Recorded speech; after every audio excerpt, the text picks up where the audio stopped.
그가 만드셨다라고 하는 지하에서 오늘 말씀을 우리가 상고하며 같이 은혜를 나누고자 합니다. 기독교의 구원은 독특한 거예요. 다른 종교는 감히 생각지도 못하는 그런 방법으로 구원을 하나님이 허락하시고 구원시켜 주시는 그런 진리 중에 진리를 가지고 있습니다. 그런데 그 구원을 하나님이 어떻게 주시는가? 그건 오늘 말씀해 보니까 은혜에 의하여 주신다 그랬어요. 은혜에 의하여. 원래 하나님의 법대로라면, 하나님이 정하신 법대로라면 모든 인간은 죄를 범했고 그 죄의 삭은 사망이기 때문에 다 죽는 겁니다. 그래서 우리가 지난 시간에 살펴본 것처럼 죄와 허물로 죽었던 너희를 살리셨도다 그랬어요. 죄와 허물로 죽었다 하는 이 표현은 우리 기독교에서는 이 죽음에 대해서 세 가지로 생각을 합니다.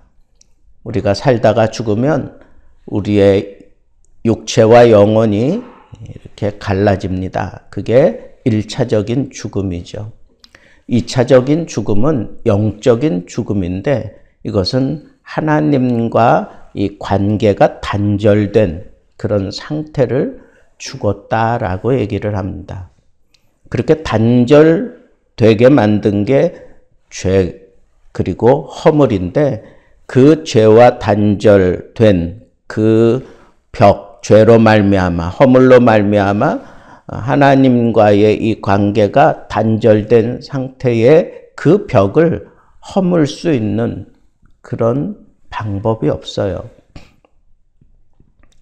그래서 피 흘림이 없은즉 사함이 없느니라 하는 그 표현은 피는 생명을 의미하니까 우리의 이 죄를, 우리의 이 허물로 인한 이 죽음을 우리가 해결하는 방법은 생명을 바치는 거예요.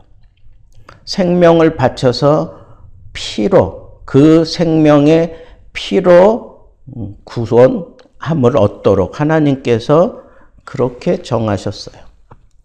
그래서 구약시대에는 우리 인간들이 죄를 범한 것을 속죄함 받기 위해서 그에 해당하는, 그 죄에 해당하는 그 짐승을 바쳐서 하나님 앞에 죄사함을 얻었어요. 그래서 그 제사를 드릴 때 그 짐승을 살려서 제단에 올리지 않아요.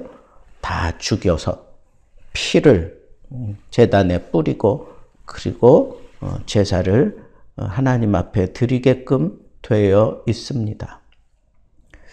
그런데 인간 스스로는 자기의 생명을 주고 자기를 구속할 수가 없어요.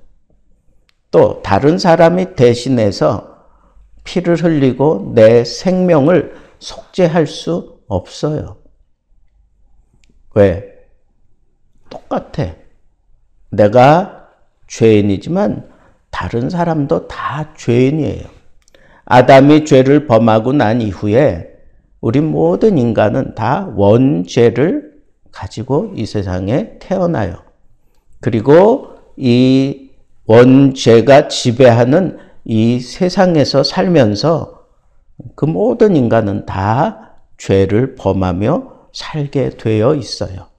그러니까 죄를 가지고 있는 사람이 죄인의 그 죄 문제를 해결할 방법이 없는 거예요. 인간으로서는 할 수 없는 거예요. 그래서 하나님께서 이 모든 인생들은 다 죽었어요. 모든 사람이 죄를 범하였음에 하나님의 영광에 이르지 못하더니, 그러니까 모든 사람들은 다 죽은 거예요. 인간의 방법으로는 해결할 길이 없어요. 그래서 하나님께서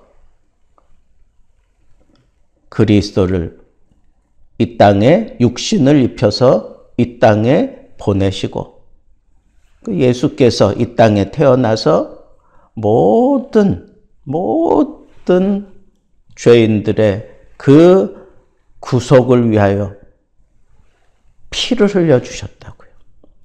죄 없으신 예수께서, 예수 그리스도가 이 땅에 육신을 입고 오셨지만 원죄를 가지고 태어난 게 아니에요.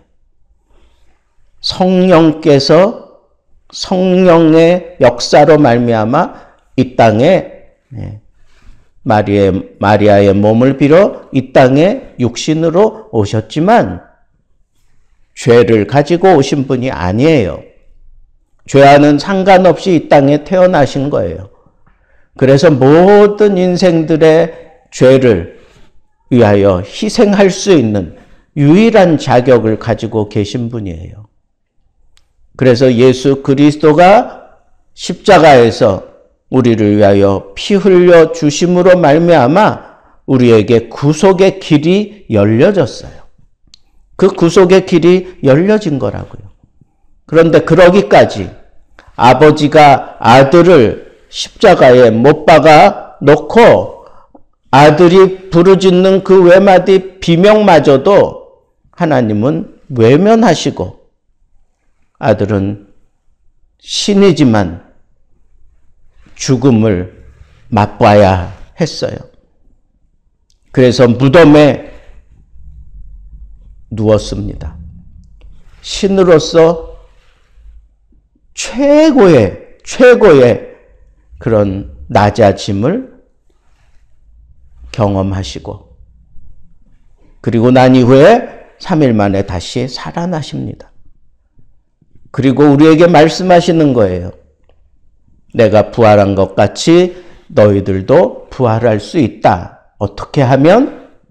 나를 믿으면 내 안에 거하면 너희들도 나와 같이 부활할 수 있고 영생을 누릴 수 있다. 그 구원을 성경은 선포하는 거예요. 그러니까 하나님이 은혜를 베풀지 아니하시면 그 어떤 인간도 구원 얻을 수 없다는 거예요. 하나님이 아들을 보내시기까지. 그게 은혜라는 거예요. 독생자, only son, 그 독생자를 십자가에 못 박아 피를 흘리게 하시고 죽게 하시고 이런 희생을 감수하는 것, 그것을 우리는 사랑이라고 얘기하는 거예요. 그래서 요한복음 3장 16절에 하나님이 세상을 이처럼 사랑하사 아들을 주시기까지 사랑하사 우리에게 구원의 문을 열어주셨던 겁니다. 그게 은혜라는 거예요. 하나님이 뭐가 아쉽다고 벌레만도 못한 인간들을 위하여 당신의 아들을 이 땅에 보내시고 그 십자가에 달려 죽기까지 그 아픔을 감내해가면서 왜 이런 일들을 하시는가? 성경은 얘기해요. 하나님은 사랑이시라. 하나님은 사랑이시기 때문에 인생들을 위하여 구원의 길을 열기 위하여 독생자를 이 땅에 보내시고 마침내 십자가에서 죽게 하심으로 인하여 구원의 길을 열어주셨어요. 그게 바로 은혜에 의하여라고 하는 것. 그리고 믿음으로 말미암아 구원을 받는다 그랬어요. 자, 예수 그리스도께서 구원의 길을 열어놓으셨어요. 그런데 그 구원의 길에 들어설 수 있는 방법이 하나 있어요. 그게 뭐냐? 믿음으로. 이는 저를 믿는 자마다 멸망치 않고 영생을 얻게 하려 하심이라. 믿음으로 말미암아 구원을 얻는 거예요. 하나님이 은혜에 의해서 이 구원의 길을 열어놓으셨고 그 구원의 길에 들어설 수 있는 유일한 조건을 하나 주셨는데 그게 바로 믿음이에요. 믿음으로 들어간다는 거예요. 믿음만 있으면 들어간다는 거예요. 그렇기 때문에 우리는 이 믿음으로 구원을 얻었음을 우리는 늘 인식하며 살아야 돼. 그래서 이것은 내 노력에 의해서 내가 믿음을 가지고 구원 얻은 게 아니에요. 하나님의 선물이라 그랬어요. 성령을 통해서 우리 마음 가운데 부어주시는 하나님의 선물이 바로 믿음이에요. 하나님이 우리에게 믿음을 주셔서 그 믿음을 가지고 예수 그리스도를 영접하고 예수 그리스도와 함께 다시 살아나고 예수 그리스도와 함께 부활하고 예수 그리스도와 함께 영생을 누리게 되는 것, 그것이 바로 진정한 구원이다라고 하는 거예요. 그래서 구원은 믿음으로 말미암아 이루어진다라고 하는 것을 얘기하면서 이 구원이 인간에서 시작된 게 아니라는 거예요. 하나님에게서 시작되었어요. 하나님이 선물로 주신 거예요. 선물이 뭐예요? 선물은 값없이 받는 거야. 어떤 대가를 치르지 않고 받는 거예요. 우리의 어떤 노력이나 어떤 공적이나 어떤 여러 가지 값을 치르고 이런 게 아니에요. 구원받는 것은 그저 하나님의 선물로 받는 거예요. 하나님의 선물로. 그냥 감격스러운 거예요. 나 같은 죄인이 용서함 받아서 주 앞에 옳다함 얻으면 확실히 믿기는 어린 양 예수의 그 피로 구원함 얻었다라고 하는 이런 찬양을 하면서 우리는 정녕 기뻐야 되는 거예요. 만약에 우리의 어떤 노력을 기준 삼아서 하나님이 구원하신다 그러면 정말 이 세상에서 구원 얻을 자가 몇 명이나 있겠어요. 말도 안 되는 일이에요. 그런데 사람들은 자꾸 어떤 인간의 노력을 자꾸 거기다가 가미시키려고 그래. 인간의 노력을 자꾸 가미시켜서 구원에 이르는 것처럼 그렇게 생각하고 내가 노력하지 않고 구원받은 것에 대해서는 좀 겸연쩍어하고 좀 미안한 마음을 가지려고 하는 그런 잘못된 생각들이 있다는 거예요.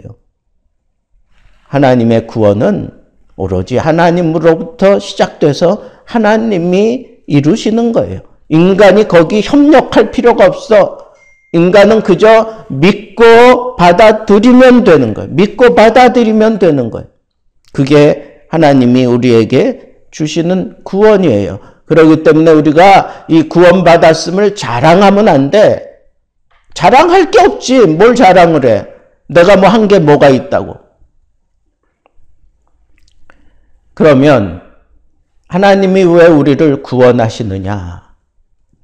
이 구원이라고 하는 것에 대해서 바울은 이런 표현을 했어요. 우리는 하나님이 만드신 바라 그랬어요. 하나님이 우리를 만드셨다. 이것은 하나님이 우리를 창조하셨다라고 하는 그런 표현인데 이 포이에마라고 하는 이 만드심에 대해서 이것은 하나님이 우리 인간을 처음 창조하실 때에 이 단어를 쓰신 거예요. 첫 창조 사역을 하실 때 이 단어를 썼는데 오늘 본문 말씀에는 그 첫 창조가 아니라 재창조함을 표현하면서 동일한 말씀을 쓴 거예요. 재창조하셨다고요. 우리를 재창조하셨다고. 그래서 하나님의 재창조 사역은 예수 그리스도 안에서 성취된 것이고, 그 목적은, 우리를 재창조하신 목적은 선한 일을 행하라고, 선한 일을 행하라고 우리를 재창조하셨다고 얘기하는 거예요. 그래서 이 재창조를 하실 때 성령께서 역사하셔요. 성령께서 역사하셔서 우리를 재창조하시고, 재창조하신 목적이 뭐냐? 선한 일을 위하여 우리를 지었노라고 그렇게 하나님이 분명히 이 말씀 가운데 우리에게 깨닫게 해 주시는 거예요.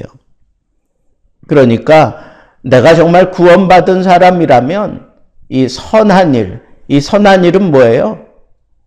내가 하나님의 은혜로 말미암아 구원으로 구원함을 받았습니다 라고 하는 이 사실을 말하는 것, 그게 선한 일이고, 둘째는 내가 그렇게 재창조함을 받았기 때문에 재창조된 자로서의 새로운 삶이 우리에게 주어져 있어요.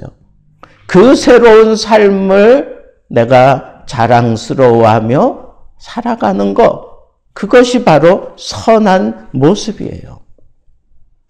구원받고 난 이후에 이전의 생활이나 다를 바 없이 그렇게 사는 것, 그것은 목적을 잃어버리고 살아가는 거예요.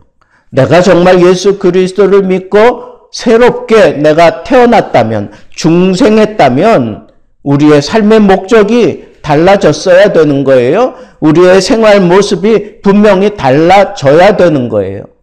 그런데 내가 예수 믿기 이전이나 믿고 난 이후나 아랑곳하지 않고 동일하게 살아가고 있다면 그 사람은 목적을 상실한 인생이에요. 그렇게 살 수는 없어요. 하나님이 그렇게 살도록 우리를 재창조하신 게 아니에요.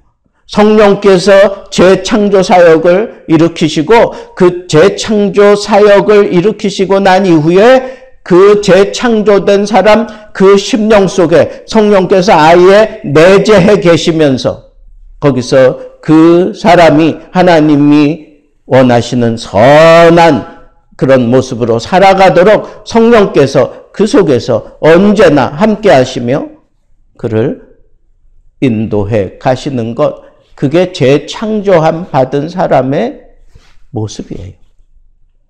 그러니까 우리가 재창조함을 받은 사람의 특징은 그 안에 성령이 내재해 계신다는 것, 성령의 역사를 따라 산다는 거예요. 그 성령께서는 하나님 보실 때 선한 일을 하는 일에 우리들을 계속 이끌어 가시고 그 선한 일을 할 수 있도록 우리 속에서 역사하시는데, 그 선한 일은 하나님이 나를 구원하셨다. 그래서 내가 이와 같은 영광을 누리고 있다라고 하는 것을, 그걸 전하는 것이고, 그와 더불어 내 삶이 온전히 하나님 보실 때 선한 그런 삶으로 새로워지고 그렇게 살아가면서 안 믿는 사람과는 다른 삶, 차원이 다른 그런 삶을 살아갈 수 있도록 성령께서 그와 함께 하신다라고 하는 것을 말씀하고 있습니다. 여러분, 오늘 말씀을 듣는 가운데 여러분들은 무엇을 느끼셨습니까? 내가 정말 구원받은 자인가? 내가 이 구원을 은혜로 받았다면, 믿음으로 내가 이 구원을 받았다면 나는 정말 구원받은 자답게 살아가고 있나? 정말 하나님 보실 때 선한 일을 지금 내가 하고 있나? 그 선한 일은 하나님의 그 사랑을 전하는 것이고, 그 사랑을 입은 자답게 내가 살아가는 거예요. 바로 그것을 사도 바울은 오늘 이 짧은 기절 속에 얘기하고 있어요. 여러분들이 구원받았습니까? 그러면 재창조함을 받은 거예요. 재창조함을 받았다고 하는 것은 삶의 목적이 분명해야 돼요. 삶의 모습이 세상 사람과는 분명히 달라야 돼요. 이를 위해서 우리를 하나님이 지으셨다고 그렇게 말씀하시기 때문에 그래요. 그렇다고 하면 내가 구원받은 자로서 정말 하나님의 은혜로 예수 안에서 새 생명을 얻었고 구원을 받았다면 구원받은 자의 그 목적, 삶의 목적이 뚜렷하고 삶의 모습이 분명히 달라야 되는데 내가 정말 그렇게 살아가고 있는가 하는 것을 한번 우리가 이 말씀을 거울 삼아 우리들 자신을 한번 살펴봐야 하겠습니다. 하나님이 은혜를 베풀었기 때문에 나 같은 죄인이 구원함을 받은 거예요. 구원함을 받은, 재창조함을 받은 사람답게 우리는 살아가야 합니다. 입을 벌려 하나님의 사랑을 전하며 사세요. 그리고 성령을 내 안에 내가 모시고 살기 때문에 늘 성령에 민감하게 성령의 인도하심을 따라 오늘도 내 삶 속에서 예수 사랑 물씬 풍기며 그리고 예수 믿는 자답게 선한 일을 행하며 살아갈 수 있는 진정한 참 구원을 받은 자로서의 그런 하나님의 사람으로 멋지게 살아가는 하나님의 백성들 되기를 우리 주님의 이름으로 축복합니다.